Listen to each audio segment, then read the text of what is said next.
네, 전해드린 대로 민주당 이재명 대표가 어제 부산 방문서 흉기 피습을 당하는 이 충격적인 이 사건이 벌어졌습니다. 이 대표는 현재 수술을 마치고 회복 중인 상황입니다. 네, 두 분과 함께 이번 사건의 여파가 어디까지 미칠지 자세히 짚어보도록 하겠습니다. 윤기찬 국민의힘 법률위 부위원장, 설주환 더불어민주당 법률위 부위원장 함께합니다. 안녕하세요. 네, 반갑습니다. 자, 일단 민주당 이번 사건을 이재명 대표에 대한 이 테러로 규정을 하는 상황입니다. 여야는 일제히 규탄 목소리를 냈습니다. 직접 들어보겠습니다. 이재명 대표에 대한 테러이며 민주주의에 대한 심각한 위협으로서 어떠한 경우에도 일어나서는 안 되는 일입니다.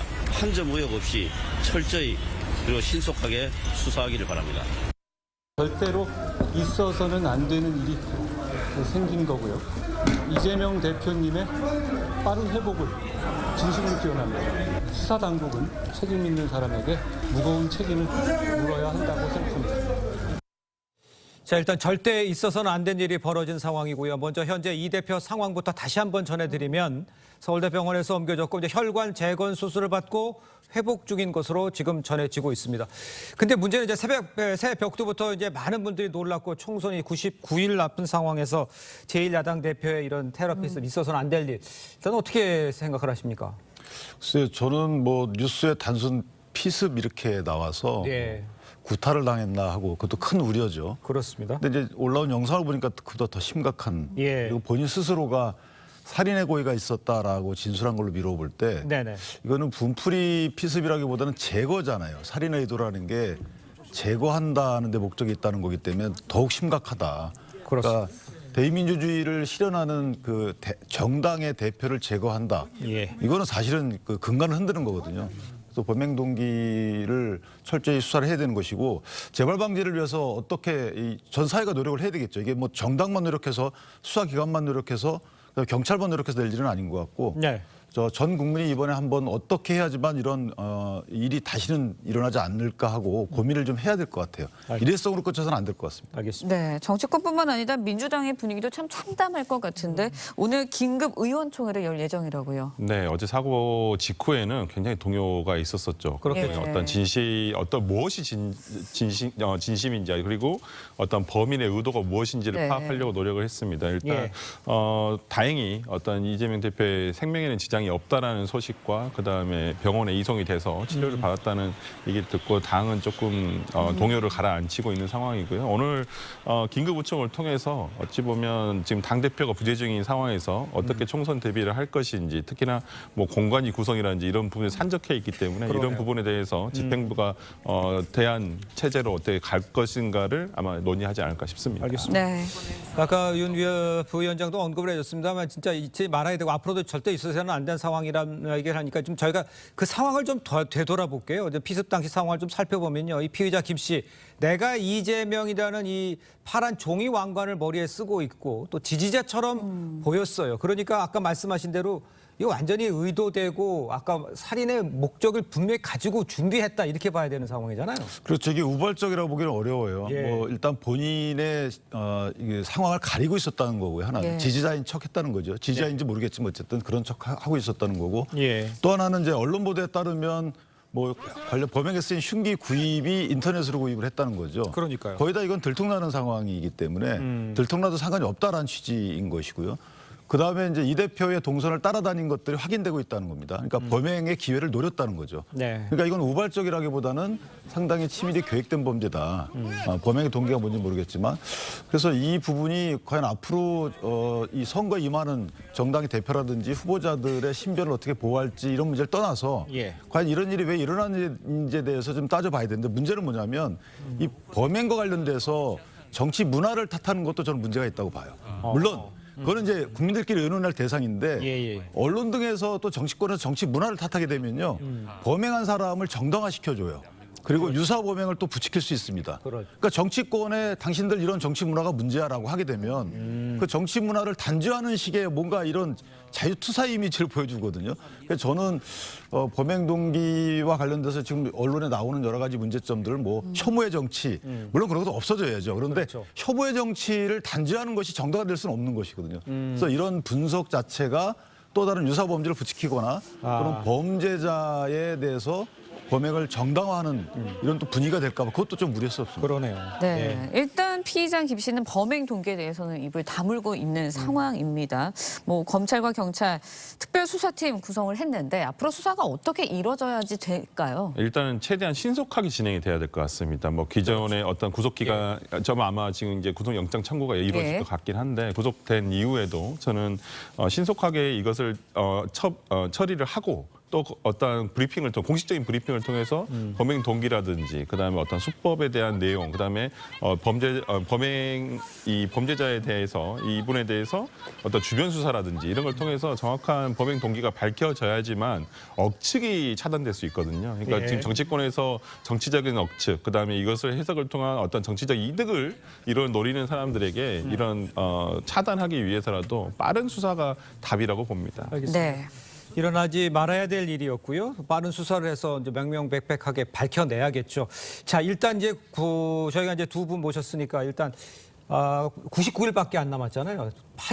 정치적 파장은 어떤 식으로 번질지가 좀 걱정이에요. 어떻게 보십니까? 일단 첫 번째는 이제 총선은 98일 정도 남은 걸로 제가 그렇습니다. 보는데 예. 그 총선에 임하는 각 후보자나 정당이 위축될 수밖에 없습니다. 예. 그러니까 유권자분들 또는 시민분들과 접촉면을 넓혀야 되는데 사실 주저하게 되는 것이고요. 예. 또 시민분들도 또 그 관련 후보자들과 가까이 갈 수 없는 또 이런 약간 떨어져 있는 이런 선거운동을 봐야 되는 상황인 것이고 그러니까요. 또 하나는 이제 아까 말씀드린 그런 겁니다. 이게 어떤 정치적인 영향을 끼칠 수 있는 환경들을 누군가 자꾸 조성하면 안 된다는 것이죠. 뭐 일부 이제 어떤 분이 또 그런 발언을 했잖아요.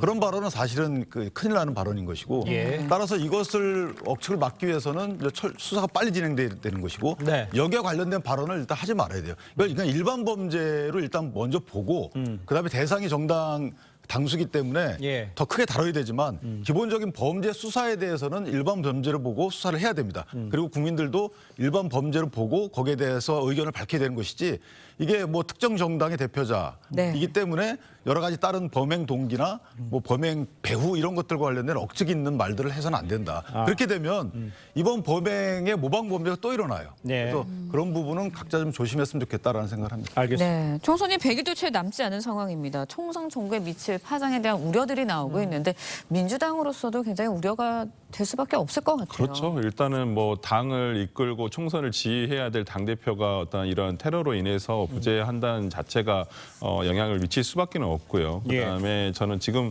굉장히 99일 남은 상황에서 상당히 98일 이요. 98일이겠죠. 네. 오늘까지. 그러니까 그렇게 된 상황에서 여러 가지 총선 지금 공관위 구성도 해야 되거든요. 실제 민주당 같은 경우는. 예. 근데 이것도 아마도 조금 미뤄지지 않을까. 일단은 좀 정중동의 자세로서 어떤 대표의 회복을 기원하고 최대한 빨리 현장에 복귀해 주시기를 저는 일단은 모든 당원과 국민 모두가 다 아마 바라고 있지 않을까라는 생각을 해봅니다. 자, 그런데 이제 선거를 앞두고요. 정치인에 대한 테러가 발생한 사례가 과거에도 여러 번 있었습니다. 2006년 이 박근혜 대표, 또 2022년 대선 당시에 송영길 대표 테러를 당했어요. 자, 이 같은 일들이 글쎄요, 이제 반복되지 말아야 되는 일이 벌어지고 있는 거잖아요. 이렇게 복기를 해보면 이런 일들이 자꾸 반복되는 이유를 어디서 찾을 수 있을까요?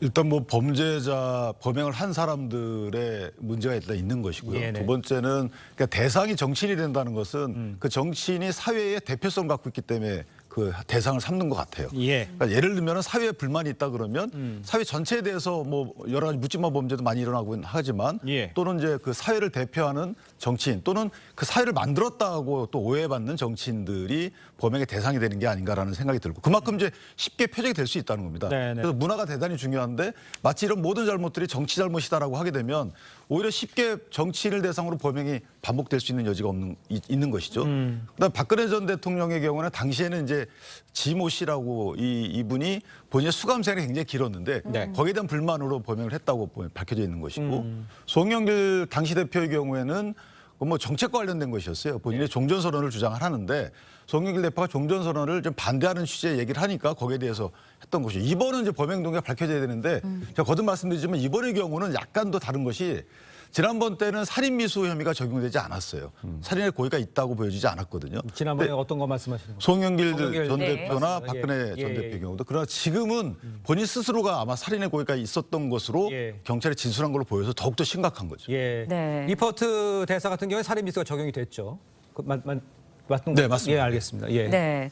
극단적인 정치 진영 대결로 치닫는 정치 현실이 테러를 낳았다. 이런 분석도 나오고 있거든요. 저는 뭐 어떤 그 예를 들어서 정치권에서의 어떤 헤이트 스피치, 우리가 이제 뭐 미국 트럼프 대통령 말기에 의회 습격을 통한 어떤 그 민주주의 붕괴를 저희가 봤지 않습니까? 네. 그러니까 정치권에서 헤이트 스피치라든지 이런 혐오를 부추기는 그걸로 인해서 갈등을 조장하는 어떤 발언이라든지 이런 것은 지양해야 됩니다만은 어떤 이러한 상황을 가지고 정치 상대방 측에서 이렇게 했기 때문에 이런 범죄가 일어난 거 아니냐라고 단정을 짓는 것은 저는 아까 우리 임 변호사님께서 얘기해 주신 대로 그걸 정치권 문화의 탓으로 돌린다는 것은 오히려 범행을 저지른 사람에 대한 범행의 정당화를 시켜줄 우려가 있기 때문에 저는 그러한 억측을 불러일으키는 것은 좀 자제해야 되지 않을까 싶습니다. 근데 이런 건 있어요. 저희가 그 민주주의를 하는 이유는 사실 예전에는 왕정이었을 때는 그 바뀌질 않잖아요. 세습만 될 뿐이지.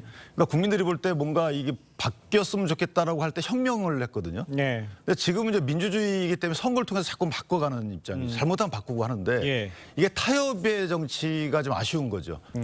타협을 안 하게 되면 사실은 바뀌지 않는 거거든요. 그대로 고착되는 거라서 예. 정치권의 타협의 정치를 하면 조금 더 국민적으로 유연함을 우리 국민께 보여줄 수 있지 않을까 그런 아쉬움이 좀 있어요. 알겠습니다. 타협의 정치 얘기했습니다만 지금 일단 그 정치 일정들은 김건희 특검법도 그렇고 2+2 협의체도 그렇고 네. 모든 게 지금 연기되는 상황이잖아요. 예, 아마 최소한으로도 한 일주일 정도는 네, 일단 이재표의 경광 회복 어떤 속도라든지 이런 것을 보면서 예. 저는 한 일주일 정도는 아마 정치권이 아마 조금 멈춰 있지 않을까라는 예. 생각이 좀 들고요. 네. 뭐 어찌됐든 간에 빨리 좀 그러니까 크지 않은 부상이고 근데 개인적으로는 어떤 물리적으로는 외상적으로는 그렇게 크지 않다고 하더라도 정신적으로는 굉장히 충격을 많이 받았을 거라고 짐작을 됩니다. 왜 그러냐면 네. 이제는 누군가 예를 들어서 자기를 향해서 더 이렇게 다가온다는 것이 지지자이더라도 예. 상당히 긴장할 수밖에 없거든요. 그렇기 네네. 때문에 이러한 부분에서 정신적인 회복까지 이루어진 다음에 온전히 회복하신 다음에 빠르게 케어를 하셔서 현장의 대표로서 네. 복귀해 주시면 좋겠습니다. 알겠습니다. 자, 다음으로 이낙연 전 대표 이 신당 소식도 좀 짚어보겠습니다. 이재명 대표 이피습 사건으로 내일로 예정이 됐었죠. 이낙연 전 대표의 탈당 기자회견이 연기가 됐고요. 비명계 원칙과 상식의 이 최후 통첩도 좀 미뤄진 상황입니다. 그 지금 상황을 먼저 그 설주환 변호사가 좀 설명을 해주셔야 돼요. 모든 일정들이 미루어진 상황이잖아요. 네, 아마 내일로 예정이 돼 있었던 어떤 이낙연 전 총리의 어떤 신당 창당에 대한 얘기. 그러니까 본인은 신당 창당에 대한 선언이 아닐 수도 있다. 네, 이렇게 네. 뭐 금방 할 수 있는 것이 아니다라고 말씀을 했지만은 네네. 어찌됐든 간 입장 표명이 있을 것이라는 얘기가 있었지만은 지금 이러한 상황에서 어떤 이러한 정치적인 액션을 취하는 게 굉장히 부담스러울 수도 있고요. 원칙과 상식 분들도 마찬가지입니다. 네. 어떤 대표에 대한 태도 변화라든지 이런 부분에 대해서 응답을 이번 주까지 예. 기다리겠다고 했지만은 아마 이것도 아까 말씀드린 대로 한 일주일 정도는 최소한 일주일 정도는 늦춰지지 않을까. 그리고 대표의 복귀 상황, 그다음에 건강 호전에 대한 속도 등을 보고 아마 예. 이 두 분 다 두 쪽 예. 진영에서 전부 다 판단하지 않을까 싶습니다. 자, 그런데 이제 그 지도부에서도 이제 네. 정치적 해석은 좀 자제해달라 이렇게까지 얘기한 상황인데 상당히 어렵게 됐다라고 내부에서 그렇게 얘기하는 분들이 있어요. 근데 그런 것들은 어떻게 저는 됩니까? 그러니까 어저께 안민석 의원께서 예. 이러한 일이 있는데 신당을 창당하는 것은 좀 불가하다 이렇게 얘기를 하시는데 이러한 일로 불가하다 정치적인 어떤 의지가 어떤 꺾이게 된다거나 아니면 의지를 뭐 더 하게 된다거나 이것은 저는 영향이 있어서는 안 된다고 봅니다. 그리고 그렇게 해석하는 것을 우리가 지향하자고 어저께 그렇게 당에서 정치권에서 전부 다 얘기를 한 거 아니겠습니까? 네. 그렇기 때문에 어떤 뭐 그러면 이재명 대표가 다치게 됐으니까 신당 창당을 하면 안 된다. 그 논리는 뭐예요? 그러면 안 다쳤으면 하고 다쳤으니까 하지 말자. 뭐 이런 것이라서 저는 오히려 이런 것들이 이재명 대표에 대한 어떤 이러한 테러를 네. 어찌 보면 정치권에서 악용하는 일이라고 볼 수도 있기 때문에 저는 그런 해석은 온당치 않다고 봅니다. 네, 민주당에서는 뭐 이런 이야기도 나오고 있다고 이야기를 해주셨는데 민주당이 당 지지층이 민주당으로 결집을 해서 신당 창당의 가능성이 좀 낮지 않겠냐 이런 관측도 나오고 있는데 어떻게 보시나요? 저는 그렇게 보지는 않습니다. 그러니까 지금 정당이라는 것이 시스템화되어 있기 때문에 특히나 제1야당이잖아요. 민주당은 권한대행 체제도 있는 거죠. 제가 볼 때는 서울대병원으로 오신 이유 중에 하나는 예. 여러 가지 이유가 있겠지만 당무 관련된 고려도 했을 거예요. 가까이 이제 뭐 원내대표 등을 통해서 간접 당무를 당연히 보셔야 되잖아요. 네. 네. 그렇기 때문에 이제 총선 정국이라서 마냥 누워 계실 수만은 없을 겁니다. 이재명 대표도. 따라서 원내대표 등을 통해서 여러 가지 당무를 보실 텐데 예. 그러기 위해서는 서울대병원이 훨씬 편하죠. 서울이. 그렇다면 당무를 보는 시점 정도에 이낙연 전 대표의 기존 진행됐던 것은 진행되지 않을까. 그리고 이미 이제 많이 진행이 됐고요. 또 하나는 이낙연 대표만의 문제가 아니고 네. 관련된 여러 가지 정치인들 그리고 이준석 대표와도 연결돼 있지 않다고 보기 어렵기 때문에 그것이 정치권 전반의 문제입니다. 따라서 저는 신당 창당과 관련된 움직임은 계속될 것이다. 뭐 그렇게밖에 볼 수 없습니다. 알겠습니다. 지금 이준석 대표 언급을 좀 해주셨는데요. 이낙연 전 대표가 예정대로 신당 창당을 한다면 이준석 전 대표와 연대할지 여부에도 좀 관심이 모아지고 있죠. 당사자들의 입장을 한번 들어보겠습니다. 구체적으로 그분을 언제 만날 것인가 하는 계획은 아직 없습니다만은 그러나 이 양당의 견고한 기득권의 벽을 깨는 일이 손쉬운 일은 아니기 때문에 협력해야 하는 것은 당연합니다. 이낙연 총리의 뜻이 정치 개혁에 있다면은 저는 그 방향성에 대해서는 충분히 서로 얘기해볼 계제가 있지 않나 이런 생각을 합니다. 시점이 언제인지도 모르겠지만 예. 일단 낙존의 가능성에 대해서는 어떻게 생각하십니까? 서로의 현실적인 필요성이 있다고 볼 수 있죠. 그러니까 어찌 보면 제3지대를 열어가겠다라고 해서 지금 양당의 신당이 지금 어찌 보면 개문발차를 했다고 저는 예. 보입니다만은 네. 그렇다고 한다면 어떤 빅텐트가 쳐져야지만 제3지대가 성공할 수 있다라는 아마 현실론이 아마 있을 것입니다. 그런 의미에서 어찌 보면 이낙연 대표는 기존에 약간은 이준석 대표와는 같이 하지 않을 것이다라는 어떤 뉘앙스가 있었습니다만은 어제 인터뷰에서는 어떤 굉장히 열어두는 자세였거든요. 네. 그렇다고 한다면 언젠가 아마 근시일 내에는 만나실 것 같고요. 그다음에 만나서 어떻게 할 것인가 서로의 어떤 정치적인 방향이 맞아야지만 같이 할 수 있는 것이기 때문에 현실론만 가지고 아마 정치를 한다고 하면 그건 곧 야합으로 비춰질 확률이 있고 그렇기 때문에 예. 어떤 정치적 가치 네. 이런 부분에 대해서 공유할 수 있는지 여부를 아마 얘기하지 않을까 싶습니다. 알겠습니다. 네, 그런가 하면 허은하 의원이 오늘 탈당을 선언하고 이준석 신당에 합류할 것으로 알려졌습니다. 이런 이후에 공천에 탈락한 현역 의원들이 물갈이론이 나오고 있기 때문에 또 이렇게 이준석 신당에 상당 합류하는 거 아니냐 이런 이야기도 나오고 있는데 어떻게 보시나요?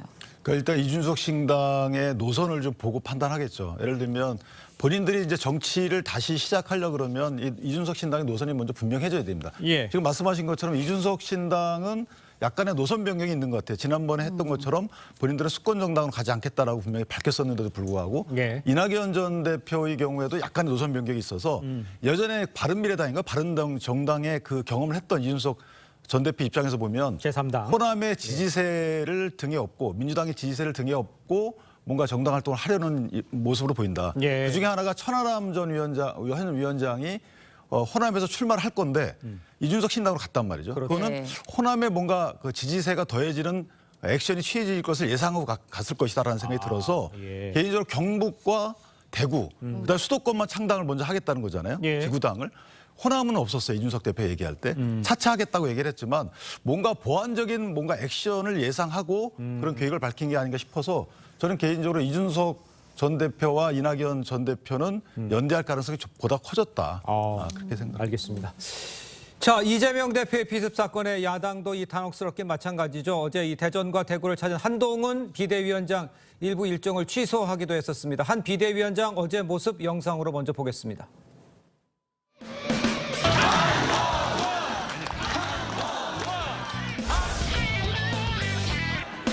저는 우리가 반드시 이길 거라고 생각합니다. 4월 10일 이후의 제 인생은 생각하지 않습니다. 50년 살아오면서 제일 안 해본 게 건배제입니다. 저는 술을 안 하잖아요.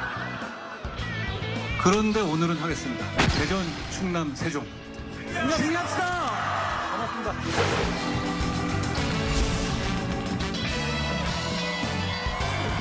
이런 동료 시민이자 생활인들의 현재와 미래를 위해서 나서야겠다고 이곳 대구는 저의 정치적 출생지 같은 곳입니다.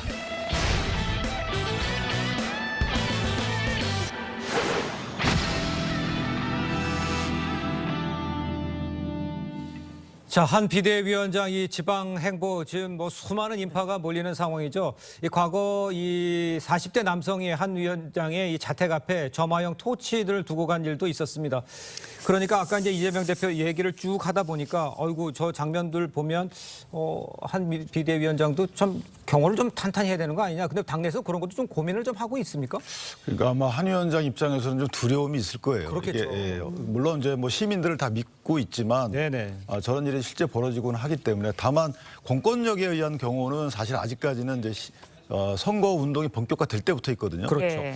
그렇지만 어쨌든 위험성이라는 건 늘 상존하는 것이기 때문에 저는 공권력에 의한 질서 유지 차원을 넘어서서 본인의 밀착 경호 등은 당에서 이제 사설 경호 등을 통해서 보완돼야 된다고 보고요. 예. 이 부분은 아마 당에서 고민을 하지 않을까 싶어요. 왜냐하면 한동훈 위원장에 대한 피습 우려 이런 문제뿐만 아니고 여러 가지 당에서 내는 후보자들에 대해서 운동할 때 가해질 수 있는 우려 예. 이런 것들은 시민들과 또 정치인들과의 거리를 넓히는 예. 그 계기가 되기 때문에 저는 개인적으로 아마 당에서 사설 경호팀을 통해서 밀착 경호는 보충해야 되는 게 아닌가라고 생각합니다. 네. 대전을 먼저 찾았고요. 그다음에 대구를 갔지 않습니까? 대구에서는 여기가 정치의 뭐 고향이다 뭐 이런 얘기도 했었어요. 자, 어떻게 뭐 의미가 어떻다고 봐야 됩니까? 그러니까 신년 인사회가 이제 일정이 이렇게 정해졌을 수도 있고 아니면 한동훈 위원장이 행보에 따라서 신년 인사회가 정해졌을 수도 있습니다. 근데 어쨌든 신년 인사회 순서대로 가고 있는 것인데요. 예. 대전의 경우는 한동훈 위원장이 이제 뭐 고향이라고도 또 하는 면이 없지 않아 있어요. 대구 정치적 고향. 정치적 고향이 대구고 예, 예. 대전은 또 지난번에 찾아가지고 또 여러 가지 멘트를 하고 있어요. 예. 그렇죠. 근데 이번에는 이제 수도권이지만 기호지방으로 저희가 정치권의 그 야당과의 투쟁의 범위를 넓히고 있단 말입니다. 네. 그러니까 기호지방이라는 게 수도권 플러스 충청지방인데 그렇죠. 충청에서도 저희가 의석을 많이 확보해야지만 수도권뿐만 아니고 그래야지만 과반을 넘기거든요. 따라서 어떻게 보면 캐스팅 보트가 충청일 수도 있다. 이런 취지에서 나온 행보가 아닌가라는 생각을 합니다. 예. 네. 그런가 하면 내일은 광주를 찾아서 5.18 묘역에 대해서 참배를 할 예정이고요. 오늘은 또 대한노인에 찾아서 또 사과를 할 예정입니다. 한동훈 위원장의 행보 어떻게 보시나요? 뭐 정해진 저는 뭐 행보라고 보이고요. 어찌 보면 지금은 본인이 비대위원장으로 취임한 이후에 전국 아마 한번 순회를 해야 되지 않겠습니까? 지역의 당이라든지 근데 또 마침 또 신년을 맞이해서 어떤 각 당마다 지역 조직마다 지금 신년식을 하고 있는 상황이기 때문에 저는 그런 부분 아마 진행을 하는 것으로 보이고요. 뭐 아무래도 어제 이재명 대표에 대한 피습 사건이 있었기 때문에 네. 아마 처음 당초보다는 계획했던 것보다는 좀 조용한 행보를 이어가지 않으실까라는 생각도 해보고 예. 오늘 뭐 대한노인회를 찾아서 아마 그 지난번 민경욱 전 비대위원에 대한 어떤 사과를 하실 것 같은데 예. 뭐 지난번 김은경 혁신위원장이 갔었을 때와 어떤 모습 어떤 차이가 있을지 한번 좀 비교해 볼 만한 내용은 아닐까 싶습니다. 알겠습니다. 네. 그런가 하면 이제 여당의 공천관리위원장으로 양창수 전 대법관을 검토하고 있다라는 보도가 나왔습니다. 네. 당 뭐 지도부에서는 일단은 공식 부인했는데요. 당내에서 검토된 건 뭐 사실이다라는 입장도 있고요. 또 법조인이다라는 이야기도 있습니다. 어떻게 보시나요? 그러니까 일단 당에서는 공식 부인했습니다. 문자를 다 공식 돌렸고요. 부인했어요. 예. 그런데 아마 검토됐을 수는 있죠. 여러 가지 의견 중에 하나 있을 수는 있는데 예. 이제 공천관리위원장이 주는 또 의미도 있습니다. 예. 국민적 메시지가 있는 것이기 때문에 뭐 검찰 출신이고 법관 출신은 아니고 학자 출신이면서 대법관 하신 분이기 때문에 네네. 또 다른 법조인의 유형이다라고 해서 국민적 저항이 덜할 것이다라고 판단했을 수는 있고요. 아하. 그러나 아마 만만치는 않을 겁니다. 왜냐하면 이제 법조인은 큰 카테고리에 묶여 있기 때문에 괜한 국민적 오해를 불러일으킬 수가 있어서 예. 그런 취지에서 공식 부인한 게 아닌가라는 생각을 합니다. 이게 일단 뭐 글쎄요, 뭐 50대 젊은 비법조인이란 얘기를 하고 있습니다만 계속 하마평에 오르는 거는 법조인 얘기가 나와요. 이런 거 그러니까요. 밖에서 봤을 때는 어떻습니까? 그러니까 국민의힘 지금 뭐 당 대표, 그다음 사무총장, 그다음에 어찌 보면 다 지금 원내대표도 경찰 출신이잖아요. 그러니까 전부 다 어찌 보면 검경, 그다음에 네. 어떤 판사 출신이라든지 법조인 일색이 아닐까. 그러니까 국민들께서 생각했었을 때 어떤 국민적 공감, 정말 이런 어려운 지금 현재 어떤 상황을 공감하고 이 공감 능력이 과연 있을까? 예. 저 정치인은 예를 들어서 국민의힘은 우리 서민들을 위해서 무엇을 해줄 것인가라는 부분에 있어서 조금 거리감이 생길 수 있는 인사가 아닐까라는 생각이 좀 들어서요. 네. 뭐 아직 확정된 것은 아닙니다만은 뭐 하마평에 오르고 있는 분들이 대부분 검찰 출신이나 아니면 판사 출신밖에 없다는 점은 조금 아쉽습니다. 근데 사실 이게 이제 검찰 출신 일색이 국민에게 주는 메시지가 오해 소지가 있는 건 맞아요. 그런데 검찰 출신이기 때문에 국민적 공감 능력이 떨어진다 또는 그 결과가 안 좋을 것이다라고 예단하는 것도 저는 프레임이라고 보는 이유가 있죠. 그러니까 운동권 같은 경우에 사실 많이 들어와가지고 사회를 바꾸게 노력하셨잖아요. 네. 사회가 많이 바꿔졌고 이제는 바꿈의 대상이 됐는데 그 운동권을 바꾸는 것이 검찰이면 안 되나요? 저는 개인적으로 그런 시각도 필요하지 않을까라는 생각. 알겠습니다. 공관위원장 어떤 분이 오실지 한번 좀 지켜보도록 하고요. 두 분 말씀은 여기까지 듣겠습니다. 고맙습니다. 고맙습니다. 감사합니다.